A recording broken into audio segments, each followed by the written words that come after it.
Oh, and meantime, it looks like Toyolele and Dadak already finished their round, and Toyolele took it 2-0 versus Dadakison. Wow. Yeah, he is quite a good player. Is that how you say his name? I've always been saying it Twalali. I do not know. I'm honest. I actually the first little practice cast I ever did was with his name, and I think I had to restart like 4 times simply because I kept saying his name different, and I had to decide on a way to do it. Oh boy, I loaded a lot faster that time. Yeah, it looks like your computer warmed up and is back in action. Riku is asking me to up my voice again. I am not. Oh my goodness. I don't That's think there's probably anything- on my end, unfortunately. I don't know. I don't know why it's so shallow. Who knows? Let's see. I can turn down everything else, and then they can turn up their volume and hopefully hear you a bit better. I guess that's one. That's the best I can offer. Well, maybe you can type. I can type captions for myself into the chat.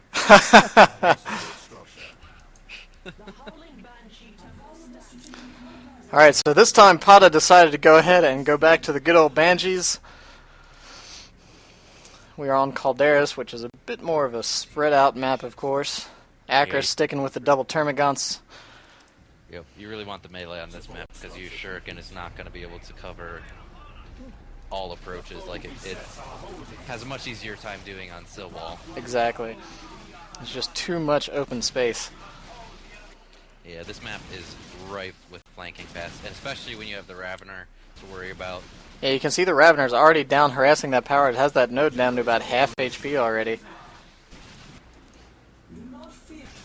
Now, oh, there it is, yes. I was looking for the other end of that burrow tunnel. Yeah. Hidden in the base. Another immediate power bash by Acra, just ignoring most of the map there except for his natural resources, just going straight to harassment. He knows Potter pretty well here to know that this is his strategy to go for that faster tier 1.5, faster tier 2. That's a metagame move right there. That's reading the player. Exactly.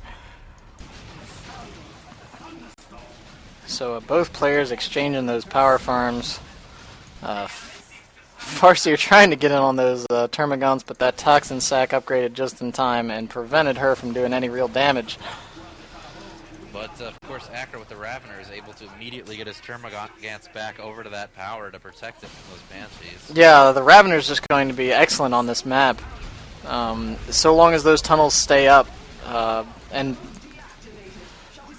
oh, wow, and got 2 generators up just in time before that node went down. And the Banshees lost quite a few models. Oh boy, they might go down to 1 model here. Yeah, Hormagaunts. That lead model is almost certainly going to make it, unless that Ravener Alpha... Oh, nope, he did not move to intercept. He was going to Ninja Cap. Also, ineffective use. So double Shuriken coming out for Potter. Pretty necessary against what he's up against, I think. If he's going to get a Shuriken, he's going to need to get a second Shuriken. Exactly.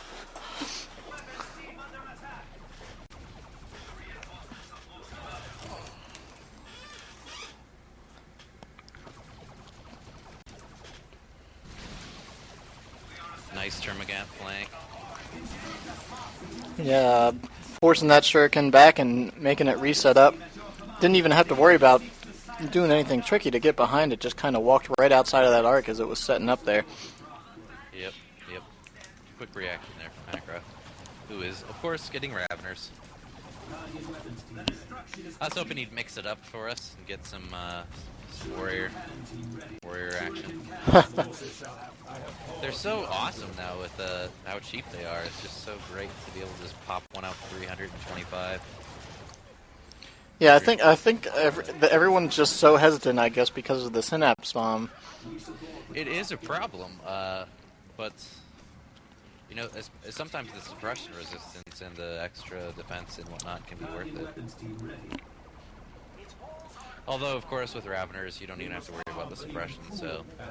And in Tier 2, they turn into the crazy Death Bomb. So this time the Shuriken found its mark, pushed all three of the Gaunt squads out of there, and Farseer's grabbing the center point. Raveners, however, found themselves a nice little squad of juicy Guardians, and hacked away at a couple of them.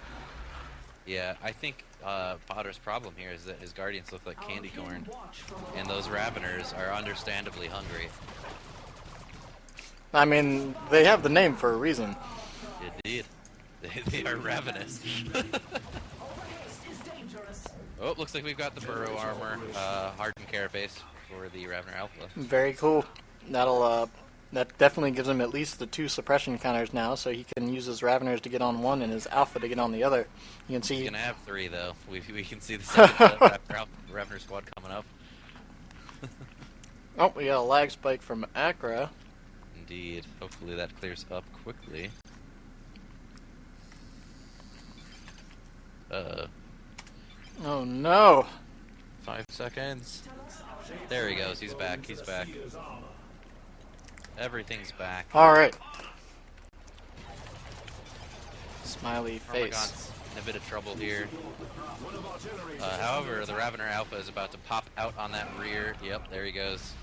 And that other Shuriken is gonna... Actually, he doesn't even need to burrow strike the other one. They're both faced the opposite way. Yep, those Raveners just walked right up. And that's gonna force... Oh, and the Termagant's behind and everything. That's going to be it for Pottah's farm once again. However, meanwhile, the Banshees are overbashing. However, they're going for the node before the generators. So they're probably only going to be able to get the node before the Tyranid forces come back through that tunnel. Or will they? Yeah, actually, there's not a tunnel nearby. Oh, yep, good point. And it's probably on cooldown. And it looks like he's just going to decap and maybe try to get some for himself out of that. Yep. Depending on how long it takes these Termagants to get back. Ravener's going to have to do something here. Looks like they're just going to burrow out of there. Yep, mid. Banshee's not quite able to get that cap and dropped the fleet of foot, but still got the toxic sack on him, and at least got the decap and halted Acra's power income for a minute here. Yeah, boy, that crippling poison is still so effective, even with the shortened range and the it no longer increases damage against the target. Although that's many patches ago where that was removed. But yeah, it is just stops that melee dead in its tracks. It really does.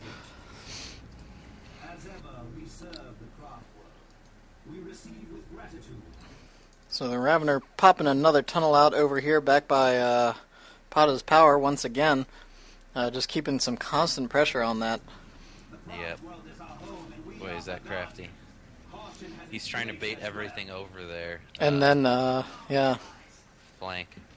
Harass the power on the other side. Good use of energy shield there, though. However, those Termagants aren't trying to engage. They're merely spotting what's there. Meanwhile, the Raveners and the second squad of Termagants flanking way behind the lines there. I'm not sure if they're going to choose to engage or just go ahead and charge over to that power. They should definitely engage that Shuriken right now. It's not set up, however. It looks like they're... Yeah. Looks like they're going to try to force these Banshees back into the base. Oh, use the Burrow Strike. I don't think that was necessary right there. Too. Yeah, both of them. And now we get to see what we were talking about earlier, when you have more than one melee squad per gen. Yeah, if you look at that, there aren't actually that many of them. You can see a couple Hormagants just kind of standing around. There's one kind of running in circles right there on the corner. Anyways, those Burrow Strikes were just used. They're probably not quite back up yet. However, the Ravener Alpha is behind, messing with that second Shuriken cannon, and offering a little bit of protection for the Raveners before burrowing back away himself once the Banshee showed up. However, meanwhile, the Farseer was across the map, capping all kinds of nonsense. Guardians also trying to cap that neutral power node on the east side. Despite being trying to defend the power and getting pushed around a lot, Pottah's actually doing pretty good as far as VP's going, sitting on over 100-point advantage right now. Yeah, but that is balanced out by the fact that he's bled a bit here of the Banshees and the Guardians. Definitely. And is going to be about 2/3 of the way behind on Tier 2. That's not too big. That's not too bad, exactly, especially against Nid, which you don't really need to worry about anything like a fast Blood Crusher or fast Razorback coming out and just negating all of your map control in Tier 1. Yeah, Tyrant Guard could be punishing, but without any basic synapse on the field, it's completely unlikely. Yeah. It would be useless. The Swarmagants are in trouble. Yeah, stuck in a little bit too long there. Got the decap, but... Nice grenade on those Raveners, knocking 4 models down and doing a little bit of damage. And the Devourers are coming up now, though. Yep. Oh, yes. Support structure complete. We have lost the generator to Well, we're probably going to see Devourers, and yep, there's the Devourers already up in Tier 2 for Acra, and next, of course, double Venom Brood. Probably single Venom Brood until he sees a vehicle threat, though. Yeah, I mean, he's got a pretty solid advantage. Pottah is getting into Tier 2, but doesn't really have much power right now. He has queued up both the Warlock and the Exarch on the Banshees and Guardians, so... Man, that Ripper call-in is so effective against setup teams. No, it really is. I was curious because earlier Acra kept using his Spore Mines against setup teams, and I don't know if that's because he just wasn't quite used to using the Rippers again yet, or... Yeah. Well, you know, it is situational. There are many situations where you want Spore Mines, like, for example, he would really like Spore Mines to protect those retreating Raveners. Yeah, right. Oh, not quite getting that grenade where it needed to be. Did manage to tag one model.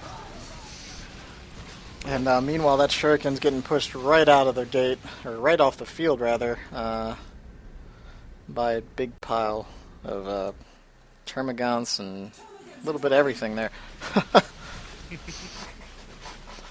So Farsi is just running around being a nuisance still. She's really not been on the front lines much at all. She's just been capping and harassing and doing everything but fighting. Yeah. Yeah. And armor fortune for her. Right. She's been doing a good deal of extermination duty, too, making sure this infestation stays down. As you can see right now, she's just been kind of making sure all these tunnels get eliminated. Yeah. That is an important part of playing against the Ravener Alpha. And it also stacks a nice bit of red for both players. Yeah. Unfortunately, Acra does have triple Ravener now, I think. I thought I saw a third Ravener. Yep, that is 3 Raveners sitting around in the middle with 2 squads of Termagants, so... Yeah, so once that Venom Brute shows up with the Synapse, the only thing that's going to have a hope against this blob is vehicles, and they're not going to have that much of a hope. Although, no hope of Elder Storm. Yeah, we're still quite a bit of ways away from that one. Yeah, yeah, those Rippers are just, wow. I think that they're gonna have to do something about this, because that is a too effective way of countering setup teams. It costs almost nothing. It's what, 500 or 50 nope, Hormagaunt wipe. Of course, I'm sure Acra actually wanted to get rid of those Hormagaunts at this point. Yeah, they really weren't doing much at that point other than keeping some points here and there. Yeah. Once the Eldar squads get their leaders, there's not too much that your basic Hormagaunts are going to do to them. Yeah, not without Synapse and Adrenal Glands. Looks like the Ravener Alpha is trying to peek around what's coming. Generator operational. And you can see that Ravener's just camping around, waiting for that Shuriken to set up so he can pop out from under it. I gotta say, these Shurikens have been a terrible liability. They really have, unfortunately. There's a nice scream suppressing that entire range blob. Needs to get some damage in now while he can. Yeah, that other Shuriken is having trouble setting up, however, being chased about by the Ravner Alpha. Wow, looks like he's going to drive this off. Wow, excellent. Map control. And that map control is very important because a 3-cap for Potter right now could make the game into a very desperate situation for Acra where he's going to have to split up his range blob just to cap. Yeah, I mean, that's an excellent position to be in right now for Pottah. I mean, if you can force your opponent to split up a little bit and really just put that pressure on, that just adds the potential for them to mess up. You can see the Shurikens are now setting up to just try to slow the Nid advance. Just set up directly in front of the base. Acra realizes the urgency of the situation. Oh, no. Wow. Yes, indeed. And the other one's in a bit of trouble here, too. That Autark coming in just a little bit too The late triple to cap is up. And another one in a lot of trouble here. Oh, crippling poison, however, saved. Yeah. Pathing for that Autark. She kind of jumped and zagged.